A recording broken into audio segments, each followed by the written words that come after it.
একজন স্বামী তার বউকে কতটা ভালোবাসলে এই রকম যত্ন করে। আমি আজকে রান্না করব না, কারণ আমার ভালো লাগতেছে না আজকে।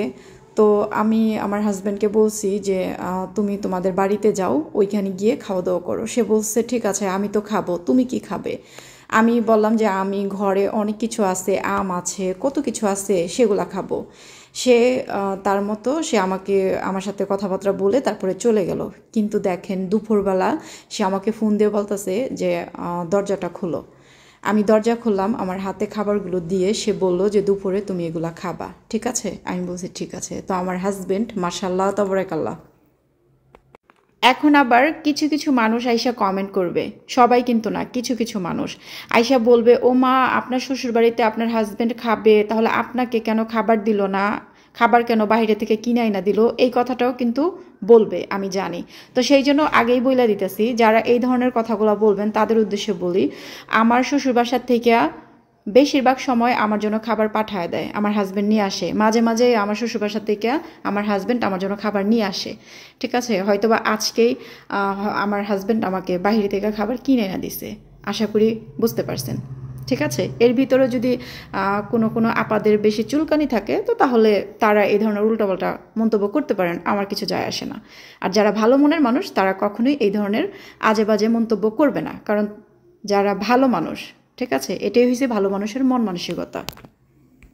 কারণ যাদের মন মানসিকতা ভালো তারা কখনোই মানুষকে নিয়ে কটূক্তি করে না, মানুষের পিছনে পড়ে থাকে না, সবসময় নিজেরাও ভালো কিছু করে, অন্য মানুষকেও ভালো কিছু করার উপদেশ দেয়। এটাই হয়েছে ভালো মানুষের মন মানসিকতা। আসসালামু আলাইকুম। আমি ওই দিনকে মেলায় গেছি আমার হাজবেন্ডের সাথে ঘুরতে।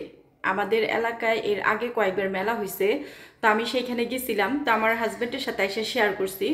তো আমি বলছি যে আসলে আমরা সবাই মেলায় গেছিলাম, কিন্তু মেলায় গিয়ে দেখলাম যে আসলে তেমন কিছুই উঠে নাই, শুধু বাচ্চাদের খেলনা কিছু এগুলাই। তখন আমার হাজবেন্ডে বলল যে আমাদের কেরানীগঞ্জে মেলা হইলে অনেক কিছু উঠে, তুমি কি চাও সব কিছু আছে। তো যেহেতু আমার মা অসুস্থ ছিল, তো এর ভিতরে তাদের এলাকায় অনেকবার মেলা হয়েছে। তো তখন আর কি তাদের বাসার সবাই গেছে, আমার সাথে শেয়ার করছে। তখন বলছে যে ঝর্ণা, খুব মানে আফসোস লাগতেছে, তুমি যদি এখন আমার সাথে থাকতা তাহলে তোমাকেও মেলায় নিয়ে ঘুরায় আনতাম বা তোমাকে নিয়ে গেতাম। কিন্তু কি করব বলো, কিছুই করার নাই। তো অসুবিধা নাই, ইনশাআল্লাহ যখন তুমি আসবে তখন কোনো একদিন আমাদের এলাকাতে মেলা হইলে তোমাকে নিয়ে ঘুরিয়ে আনবো। তো সেই জন্য ওই দিনকে মেলা হইতেছে, তো আমার হাজবেন্ডটা আমাকে বলতেছে যে তুমি বাসায় বসে বসে বোর হইতেছো, চলো আমার সাথে মেলায় যাই, ওইখানে গিয়ে তোমার ঘোরায় নিয়ে আসি। তো আমি ওইখানে গেছি আপুরা। তো ওইখানে গিয়ে তারপর আমি দেখতেছি যে মেলার মধ্যে বেশ অনেক কিছু উঠছে ওইখানে। যেমন আপনি রান্নাঘরের মধ্যে রান্না করতে গেলে কিন্তু অনেক সময় অনেক কিছু লাগে, যেমন বটি দেওয়া কোটাবাটি করতে গেলে তখন একটা ওই যে কি বলো এটাকে, মানে ডিশের মতো, মানে প্লাস্টিকের বা অনেকে সিলভারের বা অনেকে স্টিলের ব্যবহার করে, যে যেরকমটা পারে। তো আমি ওগুলা কিনছি একটা, আর বসার জন্য একটা ফিরি কিনছি। আর কি কিনলাম, ও একটা হাজি কিনছি হাঁড়ি পাতিল রাখার জন্য। ওই তিনটা জিনিস আমি কিনছি, আমার কাছে ভালো লাগছে, আমি নিয়ে আসছি। তো এখন ওইখানে মানে কিছু কিছু মানে আপু, কি বলবো আসলে, মানে এই ধরনের মানুষগুলোর আর কি, মানে কি অতিরিক্ত, মানে কি বলবো আসলে, কি বলার আছে, মানে তাদেরকে আমি কি বলবো, মানে আসলে বোঝা ভালো কিন্তু অতিরিক্ত বেশি বোঝা ভালো না। যাই হোক, আমি কোনো কিছু বললাম না, শুধু বলবো যে আসলে এই ধরনের মানুষগুলোর না আল্লাহ হেদায়েত দান করুক। আর আমি মনে করি যে এই ধরনের মানুষগুলো কি বলবো আসলে, যাই হোক, মূলত কথা হয়েছে, আমি কথাটা শেষ করি। তো উনি মানে কিছু কিছু আপুরা এসে বলতেছে যে ভালো শপিং মলে গিয়ে ভালো জিনিস কিনলো না, আর এখন একদম মানে কি বলে, মানে উনি একদম ছোট করে কথাটারে বললো যে এমন জিনিসগুলা কিনে নিয়ে আসলো। তো আমার কথা হয়েছে, এটা কোন ধরনের কথা? আমার হাজবেন্ডের সাথে আমি ওই দিন ভালো একটা শপিং মলে গেছিলাম, হ্যাঁ ঠিক আছে আমি গেছিলাম। তো ওই দিন কেন আসলে কি, মানে হাতে সময়ও ছিল কম, আবার আমি যেই সব জিনিসপত্রগুলো খুঁজতেছি ওইগুলা মানে আমি পাচ্ছি না। হুম, আমি যেরকম খুঁজতেছি আমি ওগুলা পাইতেছি না। তো যদি আমার মনের মতো যদি আমি জিনিসপত্র না পাই, তাহলে আমি শুধু শুধু গিয়ে কেন কিনবো? হ্যাঁ, আমি ওই দিন গেছিলাম শপিংয়ে, ওই দিন আমার পছন্দ হয় না, আমি চলে আসছি। ইনশাল্লাহ আবার কখনো যাব, আবার যখন পছন্দ হইব আমি নিয়ে আসবো। একদিনে যে সব কিছু কিনতে হবে এমন তো কোনো কথা নয়। তো মানুষ কি শপিং মলে গেলে কি একদিনেই সব কিছু কিনে? মানুষ মার্কেটে যায়, দেখে, ঘুরে ঘাড়ে, যদি পছন্দ হয় তাহলে সে নিয়ে আসে, যদি পছন্দ না হয় চলে আসে, আবার যায়, আবার দেখে, এইরকম, তাই না? তো আমি ওই দিন গেছি, আমার মনের মতো জিনিসপত্র আমি পাইনি, তো আনিনি। তো ইনশাল্লাহ আবার যাব, আবার হয়তো বা আমি দেখব। এটাই তো শেষ যাওয়া না, তাই না? আর ওই মেলার মধ্যে থেকে জিনিসপত্র কিনছি, এটা তো কোনো খারাপ কিছু না। কেন মেলা কি, মানে আমি আসলে বুঝলাম না মানুষের মন মানসিকতা এমন কে। আমি একটু আগেও চিন্তা করছি, আপনাদের কামাল ভাইয়ের সাথে আমি একটু আগে বলা বলি করছি, আমি কি দেখো এরকম এরকম কিছু কিছু মানুষ না কি ধরনের উল্টাপাল্টা কমেন্ট করে। তো আপনাদের কামাল ভাই আমাকে বলছে যে শুনো, এগুলাকে জাস্ট ইগনোর করো, ঠিক আছে? কারণ এগুলার কাজই হয়েছে এগুলা করে, এগুলার স্বভাবই হয়েছে এগুলা। আছে না কিছু গ্রাম এলাকায় টুকনামি কিছু মহিলা আছে না, ধরেন সারাদিন শুধু মানে পেঁচাল নিয়ে থাকে, অমুকের বাড়িতে অমুকে কী করলো, অমুকের মেয়ে কী করলো, অমুকের বউ কী করলো, অমুকে কী করলো, শুধু এইসব টুকনামি কথাবার্তা নিয়ে থাকে। তো এগুলো হয়েছে এই ধরনের কিছু মানুষ, এগুলোর আসলে মানে এগুলোর স্বভাব চরিত্রই হয়েছে এরকম। আর এদেরকে মানে সারাদিন আপনি ভালো যদি বুঝান, এগুলো আসলে বুঝবে না। ওই যে যার যে অভ্যাস সে ওইটা করবই, ঠিক আছে? এটা কোন ধরনের কথা? আর আরেকটা কথা বলি, সেটা হচ্ছে আমি কি বলবো, আসলে কিছু বলার নাই। আমি আসলে মানে একটা ভিডিও যখন আপলোড করি তখন এইখানে না আমার বেশিরভাগ মানুষ আমার ভালোবাসার, ঠিক আছে? বেশিরভাগ আপুরা ভাইয়ারা আমাকে অনেক আদর করে, আলহামদুলিল্লাহ। তো এর ভিতরে কিছু মানে কয়েকটা মানুষ এসে আমাকে উল্টাপাল্টা কমেন্ট করে আমারে কষ্ট দেওয়ার জন্য। তো ওই যারা আমাকে ভালোবাসে তারা আমাকে অনেক বুঝায়, বলে যে ঝর্ণা এইসব কমেন্ট সব সময় ইগনোর করবা, এগুলো ধরবা না, তুমি তোমার মতো সামনে এগিয়ে যাও, ভালো কিছু করো, আমরা তোমার সাথে আছি। তো আমার ভালোবাসার মানুষ যারা আপনারা কিন্তু তারা আমাকে সবসময় এটা বলেন। তো আপুরা, তারপরও দিন শেষে আমি তো একটা মানুষ, মানে এগুলো কোন ধরনের মানুষ আমি আসলে বুঝি না। মেলায় গেছি হাজবেন্ডের সাথে ঘুরতে, একটু দেখতে যে আসলে মেলাটা কেমন হয়। তো ওইখানে গিয়ে কিছু জিনিসপত্র পাইছি, ভালো লাগছে, আমার কাছে নিয়ে আসছি। আর ওই জিনিসপত্রগুলো তো তেমন মন্দ না, এগুলো তো লাগে, এগুলা মানে কি বলে, এগুলো সংসারের নিত্যদিনের প্রয়োজনীয় জিনিস, এগুলো লাগে। কারণ আপনি বটিটা কোটাবাটি করবার গেলে ফ্রি ছাড়া বসতে পারবেন না। আর ওই দিনকে আমরা মার্কেটে গেছিলাম, ওই দিনকে আসলে আমাদের হাতে সময়ও কম ছিল, আর আকাশে অনেক মেঘ করছিল, যার কারণে মানে আমরা আসলে বেশি একটা সময় এখানে কাটাইনি। আর কি কাটাবো, যেগুলো খুঁজতেছি ওগুলো পাইতেছি না। আমি ওইখানে মানে আমার পছন্দ আর কি, আমি এটা বাংলাদেশে আইসা তারপরে দেখছি, যদি আমি এটা সৌদি আরবে থাকতে দেখতাম তাহলে আমি সৌদি আরব থেকে কিনে নিয়ে আসতাম, ঠিক আছে? আমি আসলে এই ফ্রাই প্যানটা না, এটা আমি আসলে সৌদি আরব থাকতে আমি দেখছি, কিন্তু অতটা বেশি একটা খেয়াল করি নেই। যদি আমি আগে যদি খেয়াল করতাম জিনিসটা, তাহলে আমি সৌদি আরবে থাকা অবস্থায় আমি কিনা তারপর বাংলাদেশে নিয়ে আসতাম। তো যাই হোক, তো বাংলাদেশে আসার পর আমার একটা ফ্রাই প্যান অনেক পছন্দ হয়েছে। মানে ওই ফ্রাই প্যানটা অনেক সুন্দর আর অনেক ভালো, তবে এগুলা আমাদের এই এরিয়ার মধ্যে পাওয়া যায় না, এগুলা কিনতে হইলে নিউ মার্কেটে যেতে হবে। অনেক সুন্দর আপুরা, তবে ওইটা মানে অনেক মানে দামও অনেক বেশি। তবে দামটা কত সেটা আমি এখন নাই বলি। তো আমার না পুরো ওই কড়াইটা খুবই পছন্দ হয়েছে। তো হয়তোবা আমার হাজবেন্ডের একটু মানে ব্যস্ততা যাইতেছে, যার কারণে আমি যাইতে পারতেছি না। তো যাবো ইনশাল্লাহ, কিনবো। তো আবার ওই যে হলুদের গুঁড়া, মরিচের গুঁড়া, তারপরে বিভিন্ন ধরনের মানে কৌটোগুলো আছে না, একদম কি বলে, অনেক সুন্দর সুন্দর একদম। আমি যেগুলো সৌদি আরবে ব্যবহার করছি ওগুলো আমি আর কি কিনতে চাচ্ছি, ঠিক আছে? তো ওগুলা না মানে আমাদের এইখানে যে মার্কেটগুলো আছে ওইখানে আমি আসলে খুঁজছিলাম কিন্তু পাচ্ছি না। তো ওগুলা আমি যতটুকু বুঝতে পারলাম ওগুলো আসলে নিউ মার্কেটে পাওয়া যায়। তো ইনশাল্লাহ আমার হাজবেন্ড মানে ফ্রি হোক, তারপরে আমাকে নিয়ে যাবে, তারপরে ইনশাল্লাহ আমি সংসারের জন্য পছন্দ মতো কেনাকাটা করব। তো এই জন্য মানে ওই দিনকে আমি মার্কেটে গেছি, তেমন আমি যেগুলো খুঁজতেছি ওগুলো পাইনি, সেই জন্য আমি চলে আসছি। তো এইখানে খারাপের কি আছে আমি কিছু বুঝলাম না।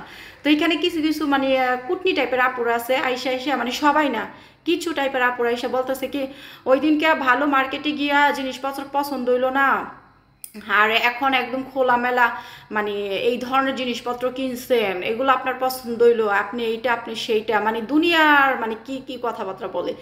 মানে কি বলবো আসলে, আমি কিন্তু উত্তর দিতে চাই না, পরে আবার চিন্তা করলাম উত্তর না দিও, আসলে পারলাম না, তাই দিয়ে দিলাম। আসলে যারা আসলে ভালো মনের মানুষ তারা আসলে কোনোদিনও এই ধরনের মন্তব্য করবে না। তো আমার ভিডিও তো অনেক মানুষই দেখেন আল্লাহ রহমতে, তো সবাই তার উল্টাপাল্টা কমেন্ট করেন না, আর সবার মন মানসিকতা এরকম না। ওই যে বললাম আপনারা সবাই অনেক ভালো মনের মানুষ, মাশাল্লাহ তবরাকাল্লাহ। তো এর ভিতরে কিছু আছে না এরকম চুলকানি টাইপের, ওগুলাই সেই ধরনের কমেন্ট করে। আশ্চর্য ব্যাপার, মেলার মধ্যে গেছি ঘুরতে, ওইখানে আমার কিছু জিনিস পছন্দ হয়েছে আমি নিয়ে আইছি, বাস, এটা খারাপ কিছু না। আর আমাদের বাসার পাশে যে মার্কেটগুলো আছে এখানে অনেক সুন্দর সুন্দর জিনিস আছে, কিনবো ইনশাল্লাহ, তবে হাতে সময় নিয়ে একদিন মার্কেটে যাব, তখন পছন্দ করে নিয়ে আসবো। একদিনে কি সব কিছু কিনতে হইব? এটা তো কোনো মানে কথা না। আচ্ছা যাই হোক, ভিডিওটা আর বেশি বড় করব না পুরা। আসলে কি, যারা মানুষের দোষ খুঁজে তাদের সামনে মানে আমি যদি হাজার ভালো কিছু করি তারপরও তারা দোষ খুঁজবেই, কারণ এটা হচ্ছে তাদের এক ধরনের মানে স্বভাব। ঠিক আছে, যার যে অভ্যাস সে সেটা করবেই, এটা হয়েছে বাস্তবতা, একদম সত্যি কথা। মূল কথা হয়েছে যার যে অভ্যাস সে ওটা করবেই, আর এটাই হয়েছে সত্যি কথা। তো যাই হোক আমার আপুরা ভাইরা, সত্যি কথা বলতে কি আমি আসলে মানে কি বলবো, আসলে কিছু বলার নাই গিয়া। আজকে কোনো ব্লগ ভিডিও দিতে পারলাম না, আজকে ভিডিও দেব না। আজকে আমার এই কথাগুলোই আপনাদের সাথে শেয়ার করলাম। আমি শুয়ে আসছিলাম, কিন্তু আসলে কিছু কিছু কমেন্ট দেখে না মানে আর আমি মানে যারা এই ধরনের উল্টোপাল্টা কমেন্ট করছে আমি ওগুলার একদম মানে সারা জীবনের জন্য সরাই দিছি, যাতে আর নেক্সট টাইম কোনো কমেন্ট আর না করতে পারে। আমি সুযোগ দেই, আমি অনেকবার সুযোগ দেই। যখন দেখি যে না আসলে মানুষটা আসলে শুধরাইতেছে না, তখন আমি মানে এমন না যে সে একটা কমেন্ট করছে আর আমি এটা দেখে হুট করে তারে সরাই দিছি, তা কিন্তু না। আমি তাকে অনেকবার সুযোগ দিই। যখন দেখি যে না আসলে মানুষটা অতিরিক্ত মানে মানে মাত্রা ছাড়াই গেছে, তখনই আমি না পাইরা তখন মানে বাধ্যতামূলক আমি তাকে একদম একদম সারা জীবনের জন্য সরাই দিই, যাতে সে আর কখনো আমার এখানে কোনো কমেন্ট না করতে পারে। তো আমার আপুরা ভাইয়ারা যারা আমাকে ভালোবাসেন, পছন্দ করেন, আমি আপনাদেরকে বলতাছি, আমি আবারও বলতাছি, আমার নতুন সংসার, আমি আমার অনেক শখ, আর যেহেতু আমি একজন কন্টেন্ট ক্রিয়েটার, আমি আসলে চাচ্ছি মানে সংসারের মধ্যে একটু সুন্দর সুন্দর জিনিস আনতে, যেগুলো নাকি আমার নিজের কাছেও দেখতে ভালো লাগবে, আপনারাও দেখে যাতে পছন্দ করেন। ঠিক আছে, সুন্দর সুন্দর জিনিসপত্র কিনতে। তো আমার আমার একটাই উদ্দেশ্য যে আমি আস্তে ধীরে সুন্দর করে পয়সা পয়সা সুন্দর করে জিনিসপত্র কিনবো ইনশাআল্লাহ। আপাতত যেগুলো আছে ওগুলো আমি মানে আপাতত চলতেছি, যখন আমি মার্কেটে যাব তখন আমি কিনবো। তো ওই যে কিছু কিছু মানুষ এসে বলে যে আপনি অনেক ভাব দেখান, আপনি ভালো মার্কেটে গিয়ে আপনার পছন্দ হয় না, আপনি খোলামেলা মার্কেটে গিয়ে মেলার মধ্যে গিয়ে এটা কিনেন সেটা কিনেন, আপনার পছন্দটা কেমন, আপনি এইটা আপনি সেইটা, মানে এই ধরনের কমেন্টগুলো যারা করে মানে আসলে কি বলবো তাদেরকে, আমি একটা কথাই বলবো, আল্লাহ যেন তাদেরকে হেদায়েত দান করে, জানি তারা জানি মানুষের পিছনে লেগে না থাকে, মানুষকে যাতে উল্টাপাল্টা কথা না বলে তাদের মন মানসিকতা খারাপ যাতে না করে। তো আল্লাহর কাছে বলি আল্লাহ তাদেরকে তুমি হেদায়েত দান করো, আমিন। আপনারাও বলেন আমিন। এই হইলো কথা। তো এই আর কি। তা আমি জানি আমাকে যারা ভালোবাসেন অবশ্যই আপনারা আমার মনের কথাগুলা বুঝতে পারতেছেন। ঠিক আছে, মাত্র সংসার যেহেতু শুরু করছি, সংসারের মধ্যে অনেক জিনিসপত্র লাগবে, অনেক কিছু লাগবে। তো আস্তে আস্তে আস্তে আস্তে সব কিছুই করবো, একটু সময়ের ব্যাপার স্যাপার আছে, হুট করে তো সব কিছু হয় না, তাই না? এই হইলো কথা, আল্লাহ ভরসা। তো দেখেন আপুরা, এই যে ঘাইম একদম অস্থির হয়ে গেছি আমার বোনেরা। তো আমি জানি না আমি আমার মনের কথাগুলো আপনাদের সাথে মানে প্রকাশ করতে পারছি কিনা, আমার মনের অনুভূতিটা কি।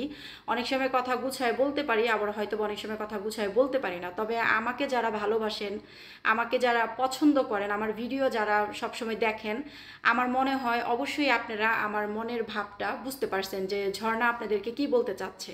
আর আরেকটা কথা বলি আপুরা, 4 ভাগের মধ্যে 3 ভাগের অংশ আমি দেশের বাহিরে ছিলাম, মানে অল্প সময় আমি বাংলাদেশে ছিলাম আর বেশির সময় আমি দেশের বাহিরে ছিলাম। তো আমি সবসময় ভালো ভালো জিনিস ব্যবহার করছি, ভালো জিনিস ব্যবহার করে আমি অভ্যস্ত, যার কারণে আমার নেশাটা হয়েছে মানে সুন্দর সুন্দর জিনিসের প্রতি, ভালো ভালো জিনিসের প্রতি। তো সেই জন্য মানে আমি মার্কেটে গেলে সবসময় একটু মানে যেগুলো আমি ব্যবহার করে আসছি ওগুলাই খুঁজি, সুন্দর সুন্দর জিনিসপত্র খুঁজি। তো যে যেইখানে থেকে অভ্যস্ত, যে যেগুলো ব্যবহার করে অভ্যস্ত সে ওগুলোই খুঁজবে, এটাই স্বাভাবিক। ঠিক আছে, তো এইটাকে যদি কিছু মানুষ অন্যভাবে দেখে তাহলে এটা তার মন মানসিকতা, এখানে আমার কিচ্ছু করার নাই। ঠিক আছে, আমি ভালো পরিবেশে থাকছি, ভালো ভালো জিনিস ব্যবহার করে আমি অভ্যস্ত, সেই জন্য আমি ওইরকম সুন্দর সুন্দর জিনিস আমি খুঁজি। আর প্রত্যেকটা মেয়েই চায় তার সংসার খুব সুন্দর করে সাজাক, খুব সুন্দর সুন্দর জিনিস আনুক, পছন্দ মতো, মন মতো, প্রত্যেকটা মেয়েই চায়। তো তাদের ভিতরে আমিও একটা মেয়ে। আর এটা কোনো জায়গায় লেখা না যে আমার একটা মার্কেটে নিয়ে গেছে, ওইখানে আমার পছন্দ হইল না তারপরও আমার নিয়েই হবে, এমন কোনো জায়গায় লেখা নাই। ঠিক আছে, আমার স্বামী আমাকে মার্কেটে নিয়ে গেছে, সে আমাকে বলছে তোমার কোনটা পছন্দ কিনো, আর যদি পছন্দ, আমি বলছি যে আমার এখানে আসলে আমি যেগুলো খুঁজতেছি ওগুলো পাইতেছি না, আচ্ছা ঠিক আছে, ওগুলো যেখানে পাওয়া যায় ওখানে তোমার নিয়ে যাবো। সুন্দর কথা। যাক, কথা আর বাড়াইতে চাই না। তবে আমি যেইখানে থাকছি ওইখানকার পরিবেশ মাশাআল্লাহ তাবারাকাল্লাহ, আলহামদুলিল্লাহ, আল্লাহ কারিম। তো আমার হাজবেন্ড ইদানিং একটু ব্যস্ত, সে ফ্রি হোক তারপর আমাকে নিয়ে সে মার্কেটে যাবে, তারপর আমি আমার পছন্দ মতো জিনিসপত্র কিনবো, আস্তে আস্তে সব কিছু কিনবো, এত তাড়াহুড়ার কোনো কিছুই নেই, আল্লাহ কারিম। আর এই দেখেন আপুরা একদম ঘাইমা একদম অস্থির হয়ে গেছি গা। এই যে দেখেন পানি একদম টপ টপ করে পড়তেছে, ঘামের পানি। তো আমি ফ্যানটা ছাড়বো, তবে তার আগে ভিডিওটা শেষ করি, নাহলে ফ্যানের বাতাসে কথা আমার শুনতে পারবেন না। তো আমি ক্যামেরার সামনে এরকম আইসা মানে এত কথা বলতে চাই না, কিন্তু আসলে ওই যে কিছু কিছু মানুষে আসলে বাধ্য করে, সেই জন্য না পাইরেও মানে না আইসাও পারি না, ঠিক আছে।